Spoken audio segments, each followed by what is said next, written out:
Hi friends, Idukki റെസിപ്പിയിലേക്ക് എല്ലാവർക്കും സ്വാഗതം.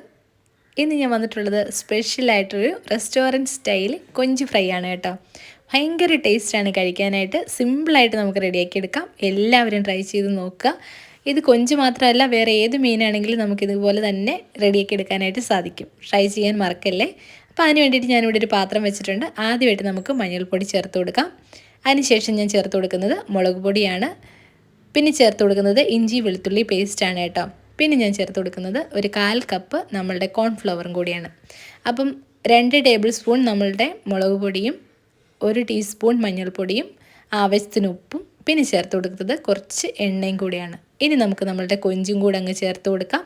ഈ കോൺഫ്ലവറും അതുപോലെ തന്നെ നമ്മളുടെ ഈ ഒരു ഇഞ്ചി വെളുത്തുള്ളി ആ ഒരു പേസ്റ്റ് മിക്സ് ചെയ്തെടുക്കാം. എല്ലാം നല്ല രീതിയിൽ നമുക്ക് നമ്മളുടെ ആ ഒരു മാരിനേഷൻ എന്ന് പറയുന്നതാണ് കേട്ടോ ഈ കൊഞ്ച് വറുക്കുമ്പോൾ നമുക്ക് കിട്ടുന്ന ടേസ്റ്റ് എന്ന് പറയുന്നത്. അപ്പോൾ നല്ല രീതിയിൽ നമുക്ക് കറക്റ്റായിട്ട് അത് ചെയ്ത് ഒരു 10-20 മിനിറ്റ് നിങ്ങളിതൊന്ന് മൂടി റെസ്റ്റ് ചെയ്യാൻ വെച്ചതിന് ശേഷം വറുത്ത് നോക്കിയോളൂ. ഭയങ്കര ടേസ്റ്റ് ആയിരിക്കും കഴിക്കാനായിട്ട്. എല്ലാവരും ട്രൈ ചെയ്ത് നോക്കുക.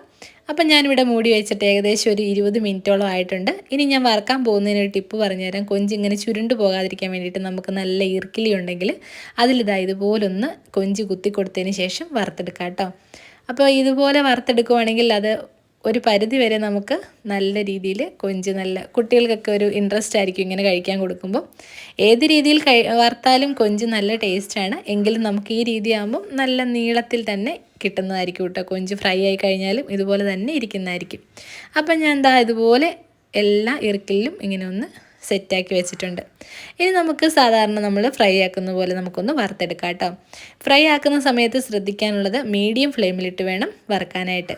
അല്ലാന്നുണ്ടെങ്കിൽ കൊഞ്ച് ഉൾഭാഗം വേവത്തില്ല, കരിഞ്ഞു പോകാൻ ചാൻസ് ഉണ്ട്. അപ്പോൾ നമ്മളുടെ ഈ കൊഞ്ച് ഫ്രൈ എല്ലാ വശങ്ങളും നല്ല രീതിയിൽ മൊരിയിച്ചെടുക്കുക. വളരെ സിമ്പിളാണ് ഉണ്ടാക്കിയെടുക്കാനായിട്ട്. ലാസ്റ്റായിട്ട് നമുക്ക് കുറച്ച് കറിവേപ്പിലയും കൂടെ ചേർത്ത് കൊടുക്കാം. അപ്പോൾ ഈ കറിവേപ്പിലയും കൂടി ചേർക്കുമ്പം വളരെ നല്ലൊരു ടേസ്റ്റ് ആയിരിക്കും നമ്മളുടെ ഈ കൊഞ്ച് ഫ്രൈക്ക് കിട്ടുന്നത്. വീഡിയോ കാണാനെത്തിയ എല്ലാവർക്കും ഒരുപാട് നന്ദിയുണ്ട്. എല്ലാവരും ട്രൈ ചെയ്ത് നോക്കുക. നല്ല ടേസ്റ്റി ആയിട്ടുള്ള ഫുഡ് നമുക്ക് കഴിക്കാനായിട്ട് സാധിക്കും. റെസ്റ്റോറൻറ്റിൽ കിട്ടുന്ന അതേ ടേസ്റ്റിൽ നമുക്ക് വീടുകളിലും ഉണ്ടാക്കിയെടുക്കാനായിട്ട് സാധിക്കും.